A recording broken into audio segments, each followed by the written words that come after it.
Israel ने आखिरकार शुरू कर दिया ऑपरेशन राइजिंग लॉयन और यहाँ पर झटके भी देने शुरू कर दिए ईरान को। लेकिन क्या पाकिस्तान वाला चिकन गेम होगा? जानेंगे जियोपॉलिटिक्स में क्या कुछ चल रहा है। हमेशा की तरह जानने को मिलेगा बहुत कुछ। आइए जानते हैं इन खबरों को विस्तार से। ईरान के सर्वोच्च नेता अयातुल्लाह अली खामनई ने कहा है कि उनका देश इजराइल के हमलों का कड़ा जवाब देगा। खामनई ने इजराइल के हमले की आलोचना करते हुए कहा कि यहूदी देश ने एक बार फिर अपनी नफरती स्वभाव और हत्यारी प्रवृत्ति को उजागर किया। इन हमलों से इजराइल का असली दुष्ट चेहरा दुनिया के सामने आ गया है। खामनई ने इजराइल से हमला लेने की कसम खाते हुए कहा कि उन्होंने खुद अपने बुरे भविष्य की पटकथा लिख दी है। इस हमले का जवाब इजराइल को निश्चित रूप से मिलेगा। यहूदी देश को इसके गंभीर परिणाम भुगतने होंगे। खामनई ने यह भी माना कि इजरायली हमलों में उनके कई कमांडर और वैज्ञानिकों की मौत हुई है। इजराइल की एयरफोर्स ने शुक्रवार सुबह तेहरान और आसपास के इलाकों में हमले किए। इजराइल ने कहा कि उसका टारगेट ईरान की परमाणु फैसिलिटी और सैन्य ठिकाने हैं। इजराइल के हमलों से ईरान को भारी नुकसान की बात सामने आई है। IRGC कमांडर जनरल सलामी समेत कई शीर्ष कमांडर भी मारे गए हैं। इसके बाद ईरान के सुप्रीम लीडर ने बदला लेने की कसम खाई है। स्क्रीन पर खामनई का ट्वीट देख सकते हैं। ईरान के सर्वोच्च नेता अयातुल्लाह अली खामनई ने कहा कि देश पर हमले के लिए इजराइल को कड़ी सजा भुगतनी पड़ेगी। खामनई ने अपने बयान में कहा कि इजराइल ने हमारे प्यारे देश के खिलाफ अपराध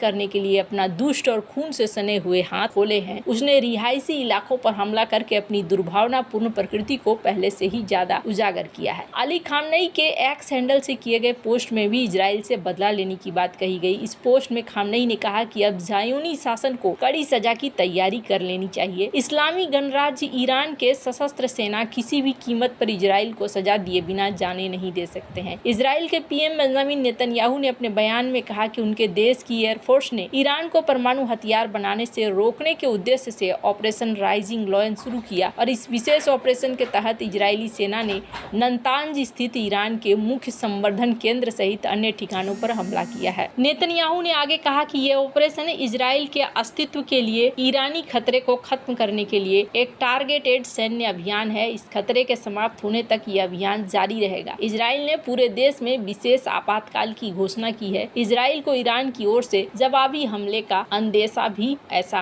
माना जा रहा है। खैर, अब यहाँ पर राइजिंग लॉयन के साथ वैज्ञानिकों की भारी तबाही भी देखने को मिल रही है। एक वीडियो संदेश देते हुए बेंजामिन नेतन्याहू ने यह पुष्टि भी की। स्क्रीन पर इस वीडियो को देखिए। Moments ago, Israel launched Operation Rising Lion, a targeted military operation to roll back the Iranian threat to Israel's very survival.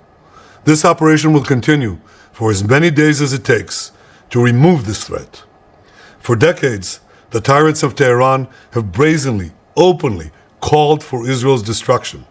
They've backed up their genocidal rhetoric with a program to develop nuclear weapons. In recent years, Iran has produced enough highly enriched uranium for 9 atom bombs. 9. In recent months, Iran has taken steps that it has never taken before, steps to weaponize this enriched uranium.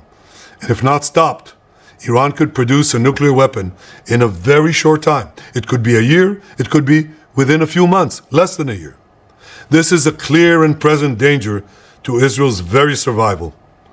80 years ago, ये operation तब तक चलेगा जब तक Israel को अपनी सुरक्षा सुनिश्चित होती नहीं दिखती है। इजरायली प्रधानमंत्री ने साफ शब्दों में कहा, जब तक इजराइल के अस्तित्व पर खतरे बने रहेंगे, ईरान पर हमले जारी रहेंगे। इजरायली प्रधानमंत्री बेंजामिन नेतन्याहू ने साफ किया कि ये कोई सीमित कार्रवाई नहीं है, बल्कि एक व्यापक और लंबा चलने वाला रणनीतिक ऑपरेशन है। ऑपरेशन की शुरुआत गुरुवार देर रात उस समय हुई जब इजराइल ने ईरान के अंदर कई सामरिक ठिकानों पर प्रीएम्प्टिव स्ट्राइक किए। सूत्रों के मुताबिक इन हमलों में ईरान की missile facilities, air defence system, control centre को निशाना बनाया गया। इसके बाद इजराइल ने पूरे देश में आपातकाल लागू कर दिया और नागरिकों को सतर्क रहने की बात कह दी है। ईरान के अभियान में इजरायली खुफिया एजेंसी मोसाद की भूमिका भी बेहद महत्वपूर्ण रही है। रिपोर्टों के मुताबिक मोसाद ने तेहरान सहित ईरान के कई संवेदनशील इलाकों में गुप्त मिशन चलाकर मिसाइल प्रोग्राम और हवाई सुरक्षा प्रणाली को निष्क्रिय करने की कोशिश की। राइजिंग लॉयन को लेकर माना जा रहा है कि इजराइल ने ईरान के कई परमाणु वैज्ञानिकों को मार डाला है। ईरान ईरान की तस्मीन न्यूज ने परमाणु वैज्ञानिकों की मरने की पुष्टि भी करी है। ईरान के तस्मीन समाचार एजेंसी के रिपोर्ट के अनुसार इजरायली हमले में परमाणु वैज्ञानिक मोहम्मद मेहदी तेहरानची फरेदुन अब्बासी की मौत हो गई। न्यूयॉर्क टाइम्स ने 4 अज्ञात वरिष्ठ ईरानी अधिकारियों का हवाला देते हुए बताया कि इजरायली सेना ने तेहरान के आसपास कम से कम 6 सैन्य ठिकानों पर बड़े हमले किए हैं और प्राचीन सैन्य परिसर को निशाना बनाया गया है। सैन्य कमांडरों के लिए ये अत्यधिक सुरक्षित परिसरों में आवासीय घरों या कई भवनों को भी निशाना बनाया गया। ईरान की ही तस्मीन समाचार एजेंसी और तेहरान टाइम्स का कहना है कि इस्लामिक रिवोल्यूशनरी गार्ड कॉर्प्स के कमांडर इन चीफ हुसैन सलामी इजरायली हमले में मारे गए। वहीं इजराइल के एक वरिष्ठ सैन्य अधिकारी ने प्रेस ब्रीफिंग में कहा कि ईरान पर चल रहे ऑपरेशन राइजिंग लायन के पीछे 3 प्रमुख रणनीतिक कारण हैं। उन्होंने कहा कि यह हमला सिर्फ जवाबी कार्रवाई नहीं है बल्कि ईरान की खतरे की जड़ पर प्रहार करने की योजना है जिससे भविष्य में इजराइल और विश्व को अस्थिरता से बचाया जा सके। सबसे बड़ा और तात्कालिक खतरा है जिसे न्यूक्लियर टिगर कहा गया वे ईरान के परमाणु हथियार कार्यक्रम है। उन्होंने कहा आज परमाणु हथियार हासिल करने का दूसरा बड़ा है ईरान का हजारों बैलिस्टिक मिसाइल है और तीसरा दीर्घकालिक खतरा ईरान की तरफ से क्षेत्रीय प्रॉक्सी समूहों जैसे हिजबुल्लाह, हूती और अन्य संगठन जिन्हें ईरान को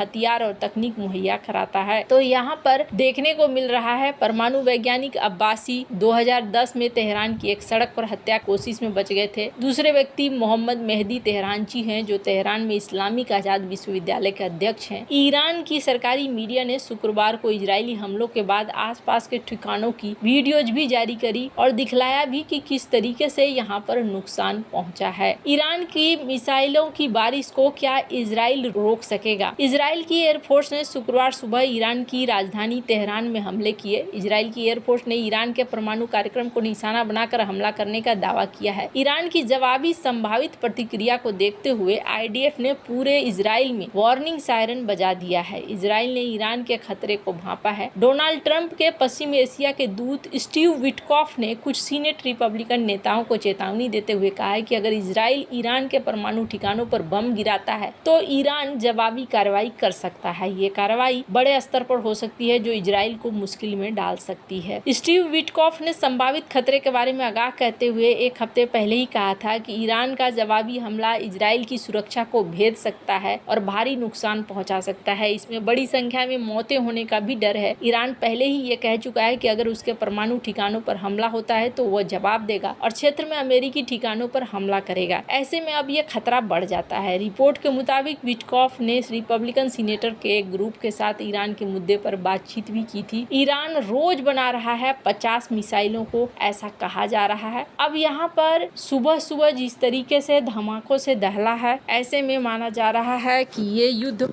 और भी आगे बढ़ेगा। लेकिन इसमें सबसे टेंशन भरे रोल में कौन आ गया है? पाकिस्तान आ गया है। क्या ईरान के बाद अब पाकिस्तान का भी नंबर है? क्योंकि परमाणु मिसाइलें तो पाकिस्तान भी बना रहा है। खैर, अब जो ये जियोपॉलिटिक्स है ना, बहुत ही ज्यादा यहाँ पर अब थोड़ा जटिल होता हुआ दिख रहा है और देखना होगा आगे क्या होता है। वैसे आपको क्या लगता है? इन सब मामले में आपकी क्या राय है? कमेंट कर जरूर बताएं। जल्द मिलते हैं अगले वीडियो में नई खबर के साथ।